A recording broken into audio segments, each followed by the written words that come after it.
Hi, everyone. Thanks for your patience. We had a little technical difficulty getting started just now, but welcome to our studio. I'm Maureen Mills, and my husband, Steve Zoldak, is the director today. So he'll be manning the computer, personing the computer, and relaying any questions that you might have about our studio, about our work, or about what I'm doing on the wheel to me, so I can answer them live too. It is live, but there's a bit of a delay, maybe 30 to 60 seconds even. So we'll keep up with the questions and keep everything flowing today. I'm going to be making some round styled pots on the potter's wheel today, generally styled after Korean moon jars, which are typically made from a white clay, usually porcelain. This isn't porcelain, but it is white, and they tend to be round and have a small collar and a little bit of a base. So I'm going to start on those today, making them round, adding a collar, and I think I'll even put some with texture on them. If any of you know either mine or my husband's work, you know that we're a little bit obsessed with pattern, and so one thing is not generally enough to satisfy our need for surface decoration. So we probably do a couple of things on each of the pieces, and well, you could see any of that evidence on our website at sliptrail.com. Anyway, I'm gonna start. I have just a few simple tools, and I will be doing as much as I can on the potter's wheel, so I have as little finished work as possible in the end. And I'm going to start by centering the clay. If any of you have been to the League of New Hampshire Craftsmen's Fair before, this is the virtual fair, our first time. But usually Steve and I are demonstrating at the fair under a tent. We have our booth set up on one side of the tent, and then we have a little mini studio set up on the other side of the tent to do demonstrations just like this, except that instead of a camera, there'd be people sitting in front of us, and you could ask us the questions. And I really like doing that kind of demonstrating because the engaging with you really gives me an opportunity to think about what I'm doing slightly differently and articulate it differently, as well as I take that opportunity to try some things that I've never tried before. And this is not really the day for me to be trying that sort of new thing. So I'm returning to the moon jar form. Like I said, so typically those jars would be very smooth and white in porcelain and glazed with something rather transparent, maybe like a celadon glaze, which is a pale green. Mine will have different variety of surface decoration on them, and they'll likely be fired in a wood burning kiln. So at our studio here in Portsmouth, we have a gas kiln where most of our work is fired. We just had 2 firings last week in preparation for the virtual fair, and I'm getting ready for a firing in September in the community wood kiln that I fire in down in Massachusetts. And so hopefully these will be ready by then for me to take down there. The process of making pots is a little bit lengthy, aside from the time it takes to make the piece on the wheel, which I'd have to say is really probably the shortest time in the whole ceramic process. But once they're made on the wheel, they have to start to dry to a stage that's called leather hard. It's a little bit in between wet and dry, where the piece is firm but still a little bit flexible. And that's the stage at which a lot of finish work is done and a lot of decorating is done. So maybe I'll get to do some of that on our next demonstration on Thursday even. We'll see how that goes. And so after the decorating, the pots have to dry completely before they're fired. Usually people do a firing called a bisque firing, which hardens the pot so that they can be glazed. But if they're not finished fired yet, the clay is still absorbent at that stage. So the water from the glaze is absorbed into the pot, and that leaves a thin shell of glaze on the surface to be melted during the final firing in the wood kiln or the gas kiln. And there's a small moon jar behind me that you might be able to see on the corner of the wheel there, and that's sort of what I'm going for here. That one actually is one of the first ones I've done in the gas kiln, and it's got a glaze on one glaze, and then the same glaze poured over it again, and then a second glaze layered on top, and then a bit of oxide added on. So there are three or four techniques on there. So I'm going to use this rib tool to compress the surface of this cylinder. I've left this rather thick. I actually haven't thrown these for a couple of months, so I usually take one or two times to figure out just how thick they need to be in order to be stretched, because you can imagine if I stretch 5 pounds of clay into a nice even-walled cylinder, I might be able to get it about this tall. But in order to stretch it into a round shape, the clay wall has to be considerably thicker, because as it stretches out, that clay is being distributed in a bigger diameter, and that amount of clay has to support that shaping as well. So it's a little bit of trial and error to figure out just how thick to leave it for just how round you want that piece to be. All the while controlling the shoulder of it here so it doesn't slump, or the underneath so it doesn't sit down on the wheel as well. Sunday's demo, Steve collapsed a bowl right on the wheel for everybody to see. That was exciting. So maybe we'll be lucky enough to have that happen again. You never can tell.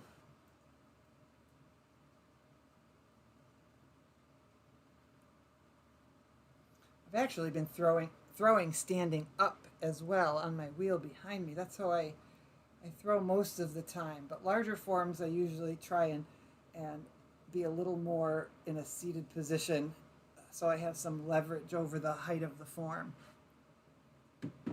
So I'm going to start with this piece, stretching this piece into a more smooth surface. I'll do some later with some texture on them. So right now I'm pushing out from the inside. As my hand moves up the interior wall, all the clay in a pot is stretched into the height of the piece before any shaping is ever done. And so usually the clay is moved from the bottom up, you pause and you start at the bottom again and stretch taller.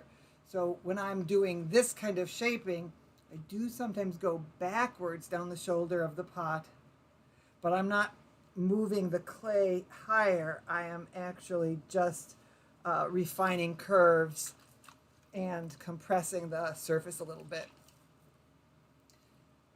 So as I stretch this cylinder out, I'm exposing a little more and more clay each time, and that clay gets a little bit sticky. So I keep the water on the cylinder as I'm going, and that keeps it moving smoothly under my fingertips as I begin shaping.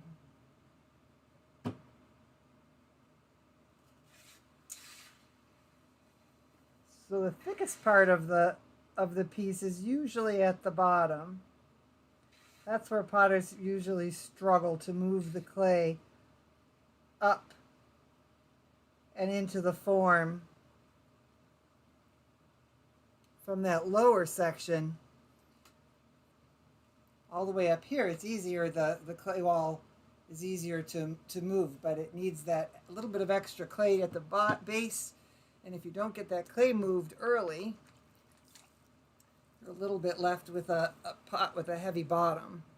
And for some things, that's not so bad. For a functional form, our goal is to have the wall of the pot be very evenly thrown from the bottom to the rim, so it's very balanced in the hand. A big tall pitcher that had a very thick wall at the bottom might feel really heavy in your hand, whereas the same amount of clay distributed through the wall and the shape would feel very balanced, actually, even with fluid in it. So I think you can see the bottom. I think you can see the bottom of this pot where my tool is. I'm pushing in a little bit from the outside and out from the inside to change that shape and fill in that curve. When you look up moon jars, you'll find some historical ones, but there are a lot of contemporary artists doing moon jars too, from perfectly smooth, beautiful forms to pieces that are inspired by moon jars and have all kinds of texture and glaze and activity going on the surface. And they tend to be round, like I said, with collars, but sometimes round might mean a little more wide at the middle of that curve than evenly across the shoulder. And so there are a lot of subtleties about this kind of form, which is why it's so enticing to potters to shape. It's also a really hard shape to do, to have a nice curve that's really consistent without any bumps or irregularities.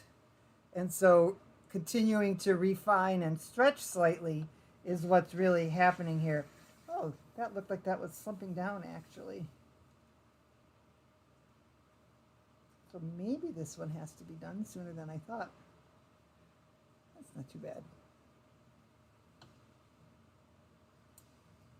So a little later, when this is leather hard, I'll turn this piece upside down on the wheel and just gently refine the base of it to clean it up and maybe make it slightly smaller, and that will make the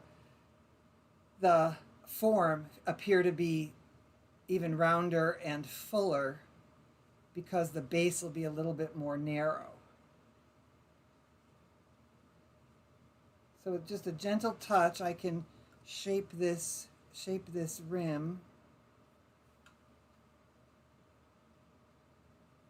I've discovered that I like this part of the rim not too tall.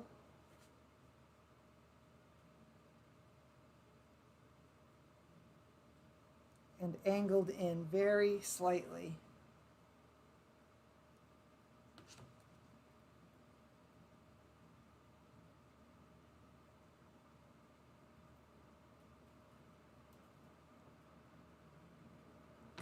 This is one of my favorite.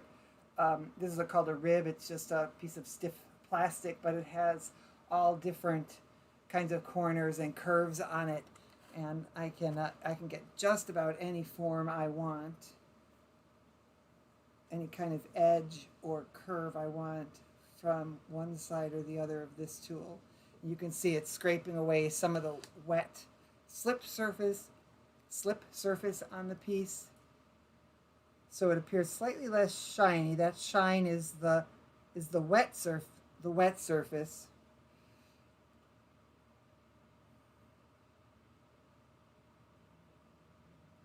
And every little touch changes the shape, so I want to make sure I'm getting the angle I want on all of this.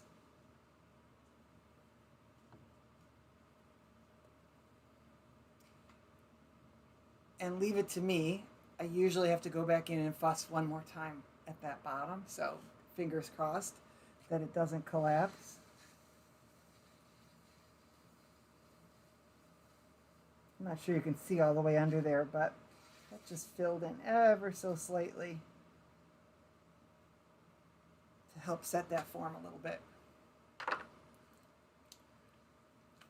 If the curve weren't very continuous, it'd be wobbling and it would tend to want to slump, where the curve wasn't even. And so that's why I spend a fair amount of time thinking about where that curve is underneath so that it sets up well and that I can get it off the wheel fairly easily. I just rather assumed I'd be able to pick these up and put them down on my board here. Sometimes when they're bigger, I have to use a torch to set the clay a little bit before I lift them, but I didn't really think about a torch, and I haven't used one in a while, so I don't actually even know where it is in the studio.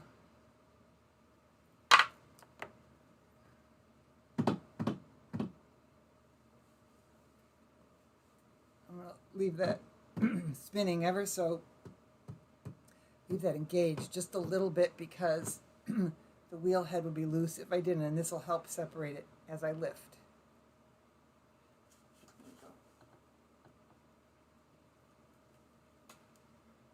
All right, so now each of these balls, except for the last one, was about 5 pounds, and my job now is to see if I can't get the next one just a little bit bigger.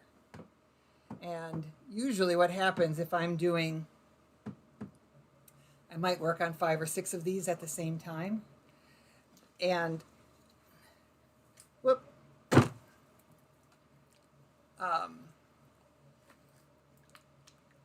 I might work on 5 or 6 of these at the same time, and it'll take me several of them to get them to be fairly consistent and feel like they're stretched enough to feel nice and even.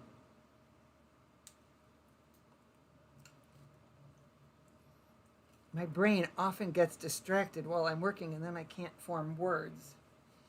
So, bear with me a little bit.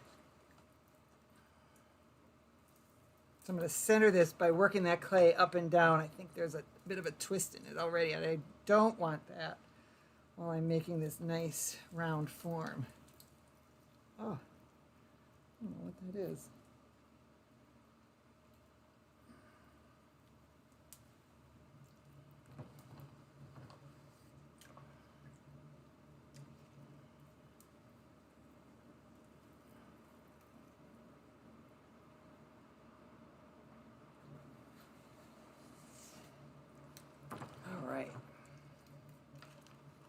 So if anybody has any questions, don't forget, you can type them into the chat that's on the side of the YouTube.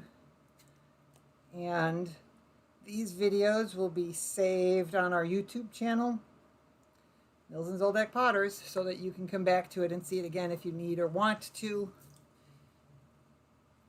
If you just can't get enough of watching somebody else throw, it's kind of hypnotic to watch somebody else throwing. Steve's hypnotized in front of the computer now watching my video.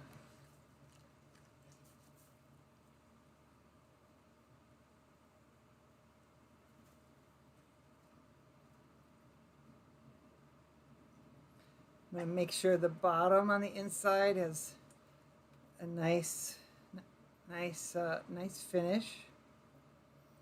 When I'm throwing on the potter's wheel, my wheel is going in a counterclockwise direction, and because the wheel's turning and my hand is moving, that makes a spiral, right? Whether it's coming up the side of the pot or across the bottom. My spiral spirals in, and if you look at the inside of one of Steve's pots, his spiral spirals out in the opposite direction. That just means that we finish that bottom in the opposite way from each other, which is kind of par for the course. I'm usually the one who's doing something a little bit backwards, surprisingly enough. So I'm going to keep the clay moist by dribbling a little bit of water over my fingers. My fingers are opposite each other, grabbing that ridge of clay that you could see moving up the wall. I tend to forget that I need to leave things a little bit thicker for these kind of jars. and I started moving an awful lot of clay right there. So this feels like it might be a little taller than the last one was when it started. So I'm going to work on moving some of that clay. It's thickest at the bottom, so I'm going to try to redistribute some of that clay up a little bit into this wall without making the cylinder any taller. I'm going to end my shoulder right about there. Making these kind of round forms, we're learning how to make any curve in a pot is a little bit tricky, and to maintain a neck or a collar like I'm doing means I have to visualize that right from the start. So I'm gonna visualize my curve coming out and up, but ending here at where the shoulder will be, not up here. I want to be able to use this space to shape the collar of the piece. Maybe the next one will be slightly taller. Looks like that's what I've started here.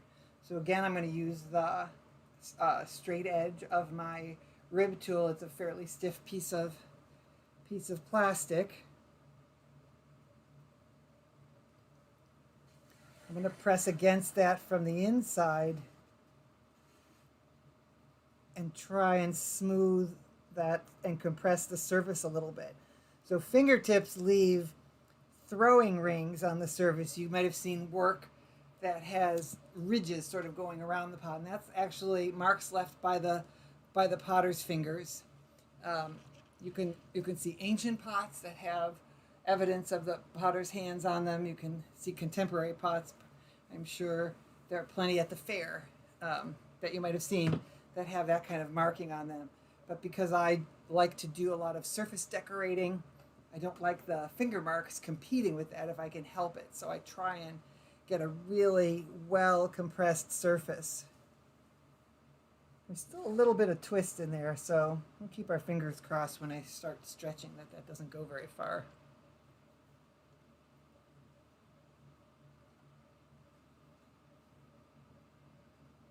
All right.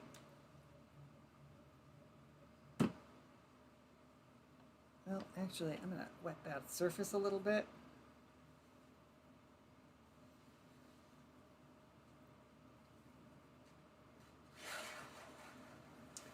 I'm going to start pushing out right off the floor of that pot on the inside. If I set that bottom curve first, it'll really let me get a nice big curve going up and around this belly.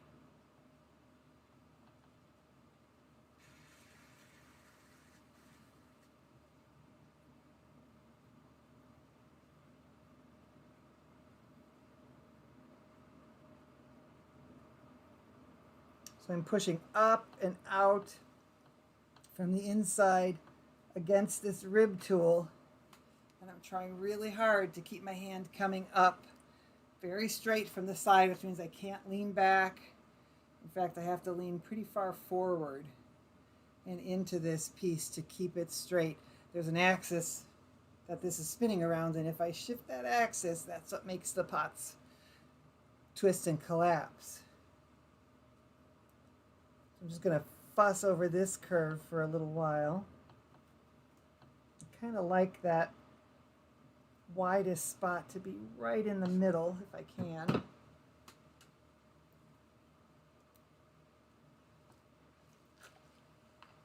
Nobody's asking any questions, huh, Steve? If you slide that front screen over, you can see how many people are watching. Maybe we don't have any viewers.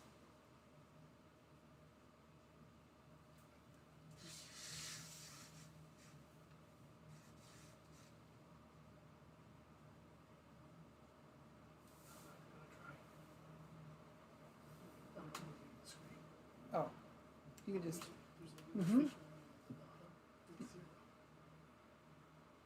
No, not on that screen.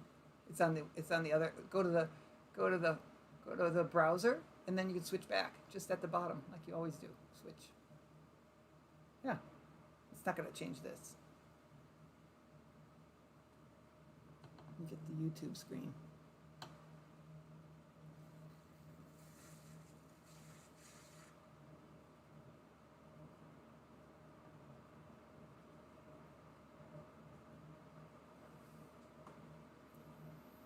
I'm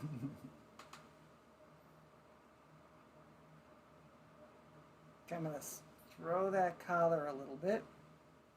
Notice how I was very careful not to touch the space of that collar along the way.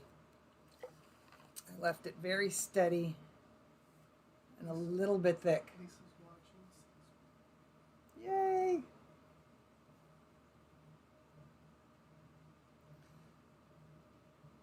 This technique of making this section of the pot is called collaring, where I start from something wider and I can control that width.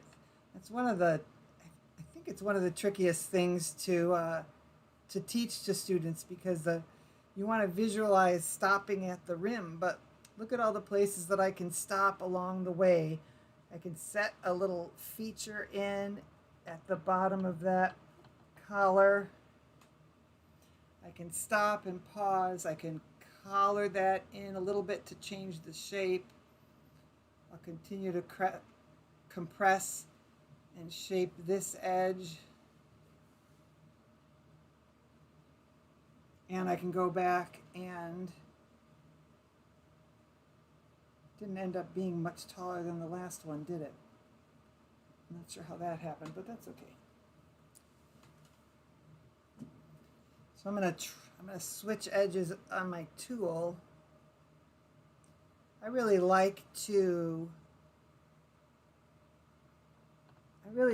include features. I maybe even call them an architectural feature, like this little ridge that meets between the neck and the body, to give me a place to choose to divide up my design a little bit. We have a question from Lisa and Michael, who are partying together. Oh, lovely. And the question is, sometimes potters create pressure with a sponge, sometimes with their fingers, and sometimes with a rib. How do you choose which to do at a given moment? That's a very good question, Lisa and Michael. They're asking about how a potter chooses to find what thing of compression works, whether it's fingers or a sponge or rib tool. Can you reach that? I use the rib tool mostly for finishing at the end to compress, for finishing, but at the end of the stretching of the clay, I will compress the surface. Nothing is going to compress the surface as cleanly and evenly as this rib tool. This shape is very flush and I'm pressing against it the whole way, but my fingertips have all these ridges so that I can move slowly, but they're always going to be little ridges. So this gives me the best compression for that. And a sponge tool tends to, you can, I think you're referencing perhaps using a sponge in your fingers while you're throwing, but I think a lot of potters say they do that to keep water accessible. Maybe it doesn't compress more because it's not very stiff. Your finger's actually smoother and stiffer, and then the rib tool as well. But there are lots of different kinds of rib tools. I also have this one that's yellow, but this is much more flexible. And there's yet another level that's even more flexible and soft, and that's for really sort of fine tuning and not so much for compression. So everybody finds a different tool that they like. I have a former colleague who uses a metal rib, that skinny little metal rib. It's sort of oval shaped. He uses that on all his pots and has an incredible surface quality to the finished pot. And that in turn affects the quality of the glazed surface as well.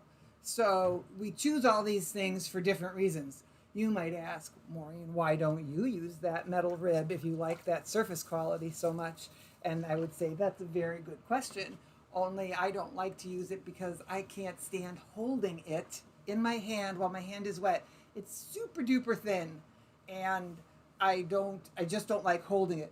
You can see that this tool has a little hole in the middle, and this is my go-to tool for almost everything because I've got all these different shapes and curves, and I get good compression. On my board over here, I have a couple other wooden shapes that I use if I'm making much taller forms than this. So that's sort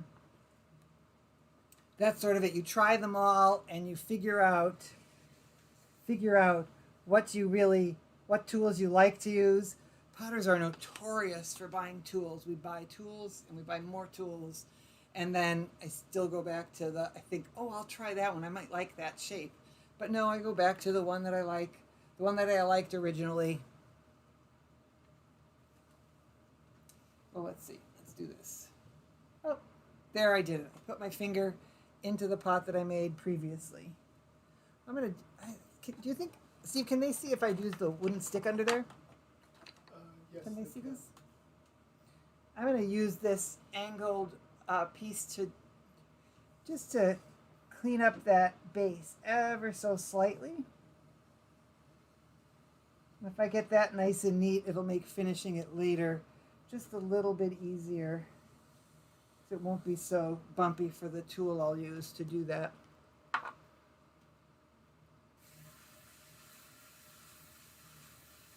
Does this look any bigger?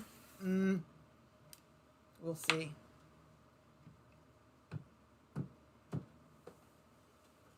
All right, clean, dry hands. My surface, I already pulled the wire, but now I see a spot that I want to fix here. Looks like there's a dent in it. How could that have happened?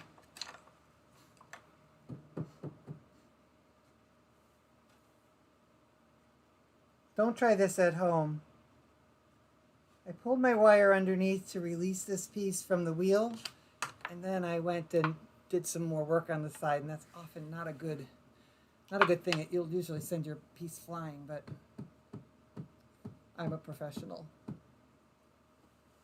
Okay.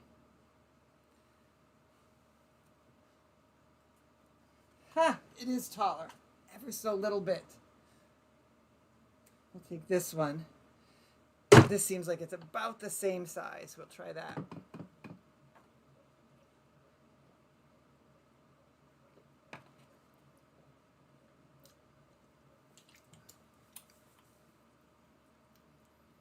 Oh, that's right. The last piece I started slipped off the wheel while I was starting to center, and I think that's what's gave me just a little bit of something different going on the bottom, but this one is stuck well.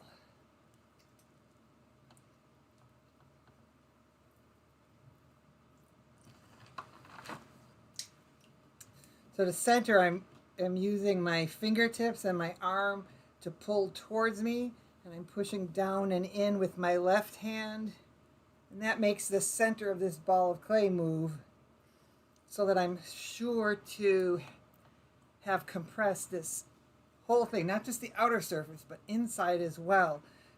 And that makes for a little bit easier throwing because all that clay has moved now into the direction of the wheel.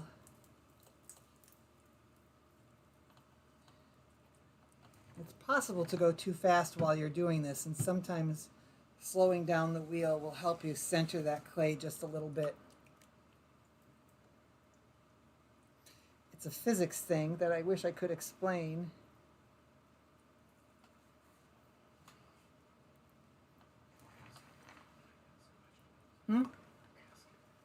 Yeah.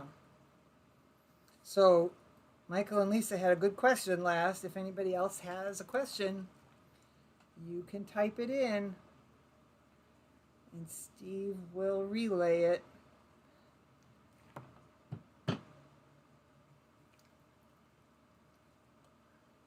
So learning to stay steady while you're centering and opening the clay is really the main task here when you're learning how to do this. All of your muscles, your feet have to be on the ground. You want to be very, very steady and stable. And everything happens kind of slowly and deliberately. And I always talk about a slinky actually when I'm teaching this because a slinky is a big spiral, right? It it starts on one end and spirals all the way to the other end. But if you think about, oh, did you see that? I just used the sponge on the bottom. That's because there was some water in there, and so I took that opportunity to uh, soak up that water and compress a little bit at the same time. Anyway, slinky is a big spiral. When you get to the end, it's not just a there's not just a tail of wire sticking out. That tail is wrapped in a circle a couple of times and bound. And so that's what happens. I've got a big spiral here as my hands come up and the wheel is turning, but I have to stop at that upper edge to let the cylinder sort of close the circle. And that's how pots stay nice and steady. If you're making pots and you're kind of crooked, you let go of the piece too fast, that can send it crooked. If you don't come up straight with your cylinder, that can send it crooked. Usually has to do with your body position and speed. So I had two hands nice and steady with my thumbs sort of pulling this larger piece of clay up. For small pieces, I don't need to do that, but when they're a little bit bigger, that's a nice way to move a lot of clay and keep good compression and centering along the way. Gosh, this piece feels like it's smaller than the last already. We'll see. I'm gonna make this collar. Make the collar, and maybe I'll mark it with my thumb. Maybe we'll go right about there. So I'm gonna try to get a little more cylinder up, and I'm also gonna try and make it a little narrower. So it starts narrower and comes wider and then comes back in. So I can make this a little narrower by collaring all the way from that base and following that up to the rim. Paying attention to that surface. And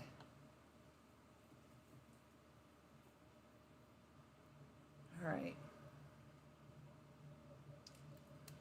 I'm going to use the rib tool again.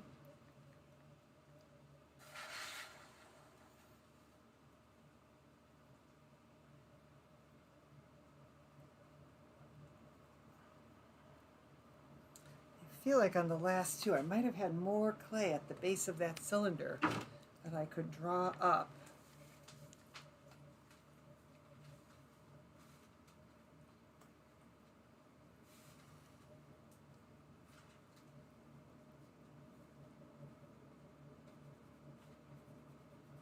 I'm always paying attention to the quality of the rim here. Once or twice I've bumped it with my arm, so I want to come back to it, straighten it up and compress it a little bit so I can keep a nice thickness there. I usually, it doesn't even matter what shape, form I'm making.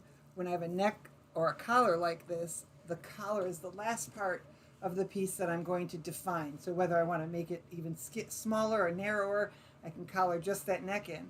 Round pots have bodies made first, and then the necks are made after that body is set. So actually, when you see something with this narrow neck, the inside has already been stretched into that form up to that collar. So that's pretty much how that happens for pretty much anybody who's working. Some people use a thing called a throwing stick, which is a piece of wood that has a bit of a curved edge that you can get into a small opening and push out with it and draw it up.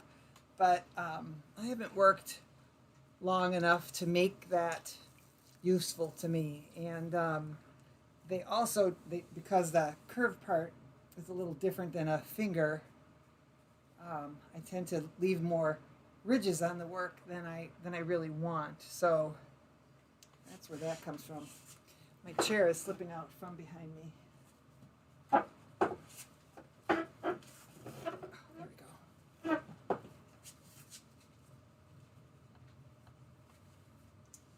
All right, let's slow that wheel a little.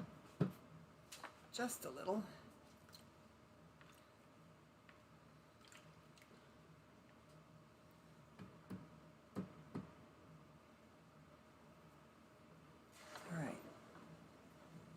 was going to make a textured one of these too. The next one we'll do texture. How about that? Put all the texture I like on it. So I'm going very slowly, letting that wheel turn and rotate, lifting and pressing out at the same time.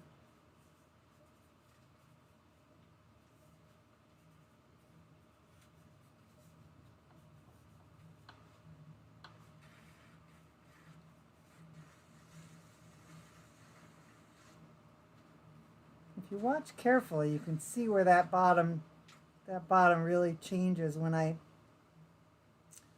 push out. I said earlier in the hour that where it's thickest, where the clay is thickest, is at the bottom of a cylinder, and changing it into a shape. Often a potter's hands kind of move up before they can push out, and so the bottom of a form looks like this, which is a perfectly fine shape. But if you want it to look really round, to push right off the floor to make that curve happen.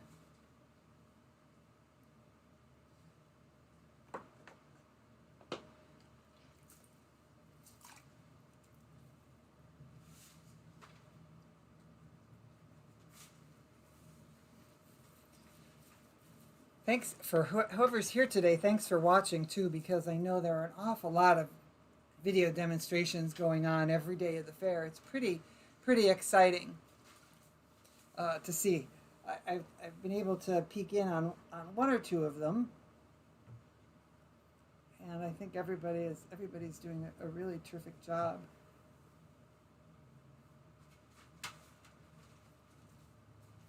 So Steve is so bored. Oh yeah. Steve is so bored, he's thinking about our dog, Cobalt. I don't know if you could see her sitting there between my pots. She's just being such a good girl, sleeping today in the studio after our nice long beach walk. You can follow Mills and Zoldak on Instagram too, and on Facebook. I think I posted a mugshot. Morning mug shots every morning. Except I forgot mine this morning. I'm going to have to do that an afternoon mug shot. Yikes, I had the picture and everything. But she goes to the beach and we took our mug of coffee. We had a nice walk even today as that storm is coming in. Well, the beauty of this is that I don't think there's a lot of variety in size here, which means I do this pretty well. I've maintained pretty good size for roughly the same amount of clay. Tell you, it's not hugely critical, that these things be exactly the same size or even close. But as a practicing potter and someone trying to make a living from the work that we do, there are some systems about how you think about what you make and the sizes that they are. For instance, you have to transport them if you're going to a show. So maybe they have to fit in a particular way in a crate, and maybe that helps decide how tall a mug should be, or a pitcher even. And those are actually pretty reasonable parameters to work in, for me anyway. And when I'm wood firing, there are particular sizes that we use of bricks, 9 inches and 13 inches. And I like to think about those heights when I'm making work. That assures me that I get more work in the kiln, to tell you the truth. And that is a good thing. I'm going to press in ever so slightly, because I think you can probably see that change. And now I want to use this edge is not quite as dramatic a curve there.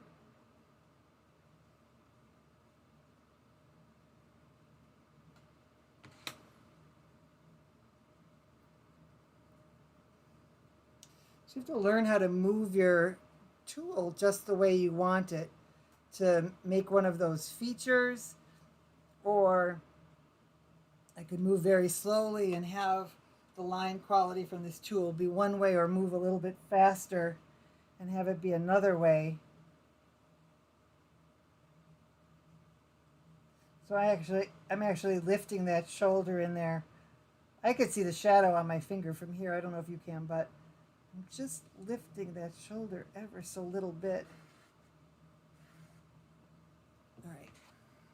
I'm going to go back with the stick.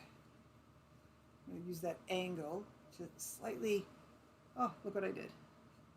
To slightly press under this form, narrow that base. I took a 1/4 inch off of one side. That means that's a 1/2 inch diameter smaller, which I think gives this gives a circle that much more fuller sort of shape. It's all an illusion, right? Because the circle hasn't changed. The shape of the shoulder and the belly hasn't changed, but that foot has. And actually, don't do it, Maureen. Don't do it. I was going to go back and fuss over that bottom, but I'm not going to. That's what gets me in trouble.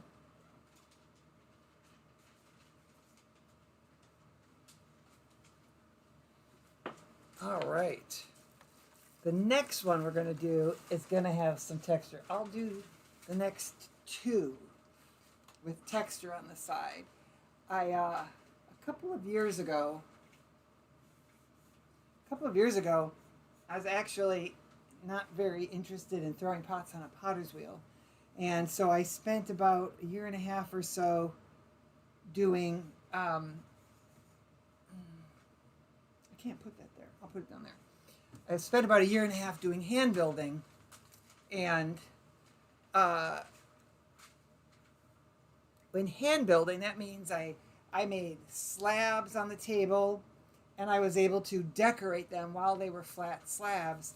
And then, using template forms, I'd cut the slab out and roll them into a shape like a tumbler or a bowl. And then I realized that doing all that decorating before I even shaped a pot was very different than working on the wheel, where most everything is thrown like this, and then I decorate after. Did I pull the wire under that? I don't remember, so I'm going to do it again. And decorate it after. So now I realized I can actually do some decorating on the wheel using similar textures as what I was doing with the hand-built forms. Let's do a big one. I think we're nearing the end of our hour anyway. And so we'll get this big one underway. If we go over, we go Lisa over. has a question. Okay, Lisa. All right.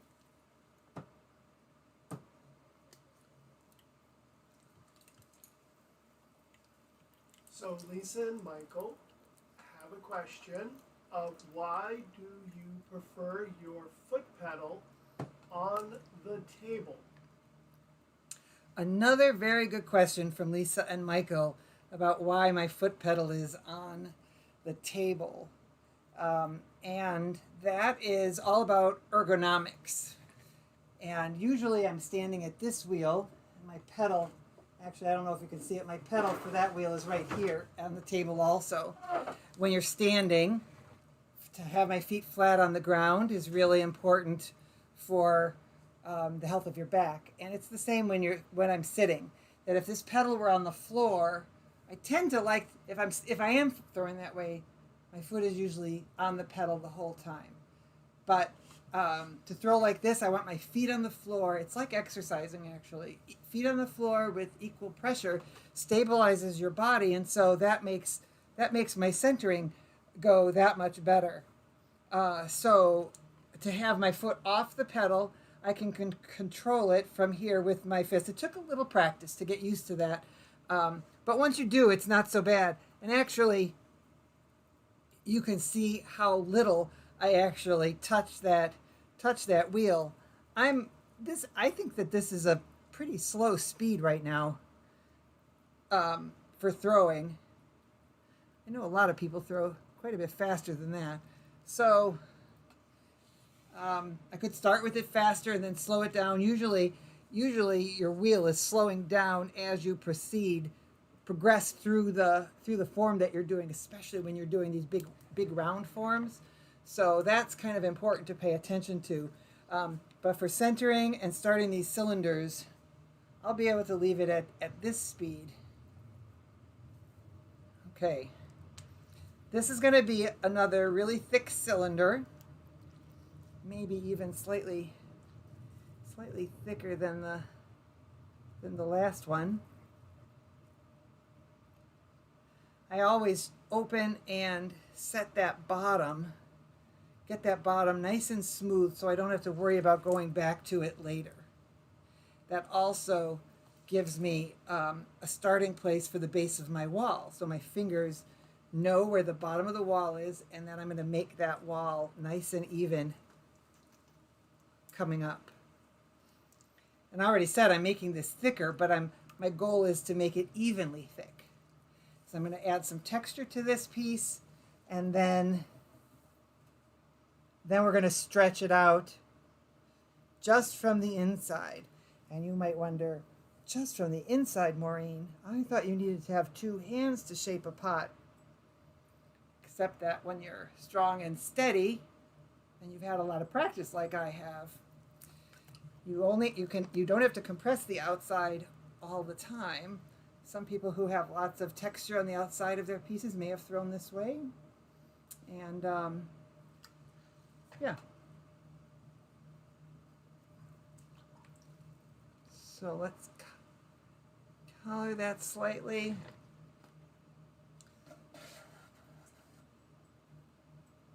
So now that I've got this cylinder, it feels to me like my wheel is going faster, but I haven't even touched it, right? It's still the same speed it was a little bit ago, but the mass has shifted. So I'm going to slow that down just a little bit.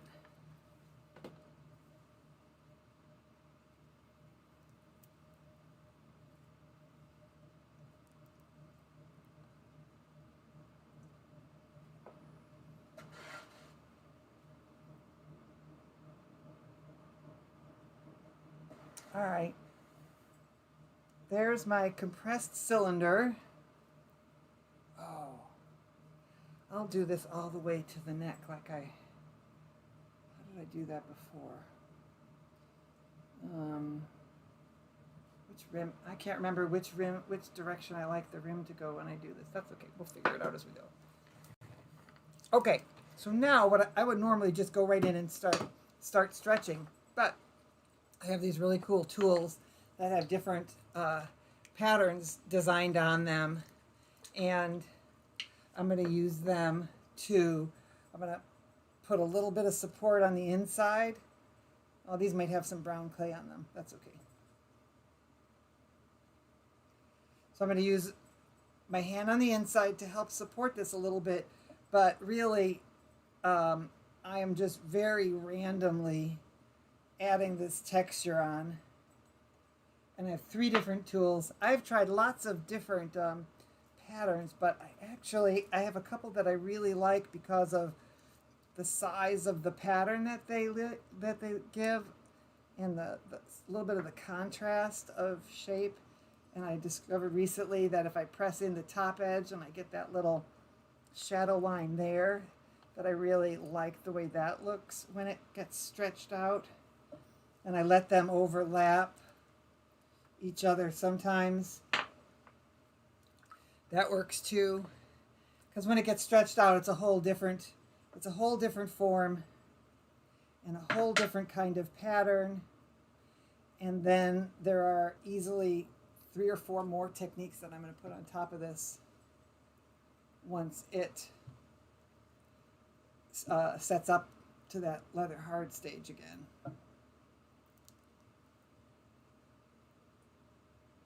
I'm going all the way up to the rim. You might have noted that. Not having that straight collar on this particular piece Um,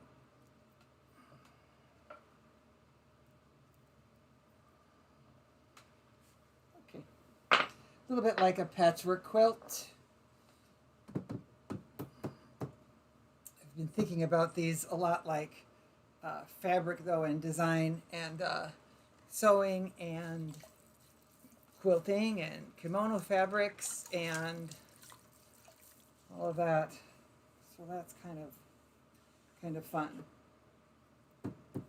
All right, so I'm going to stretch from the inside this piece with one hand. I'm using as flat a part of my fingers as I can. I'm going to come up to the middle a little higher than before. So I'm going to end this piece right at the rim if I'm lucky.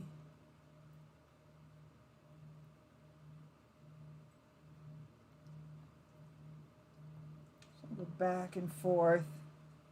I know it probably looks a little funny to watch while it's spinning. I'll stop this in just a second and you can see what happens to the pattern.